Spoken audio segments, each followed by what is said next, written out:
Hello, today I'm going to show you how to set up a comment autoresponder for your Facebook posts. To begin, click the Apply button and select Messenger as your platform. First, we need to link your Facebook page to the system. Simply click on Connect to authorize your page. Now navigate to the comment autoresponder section.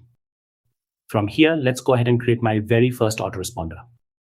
I'll select the specific post I want to automate. Once the post is selected, click on Create. Now, let's switch over to my Facebook page to test it out with a live comment. Here is the post we just set up. I'll type the word interested as a comment. Perfect. As you can see, I instantly received an automated message in my inbox.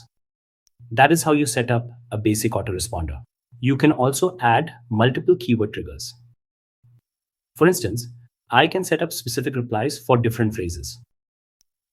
Let's add a response for the keyword price. After adding your triggers, click Save.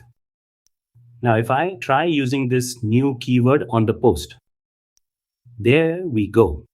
I've received the specific message linked to that keyword. And that's it. You now know how to create and customize a comment autoresponder. Thanks for watching.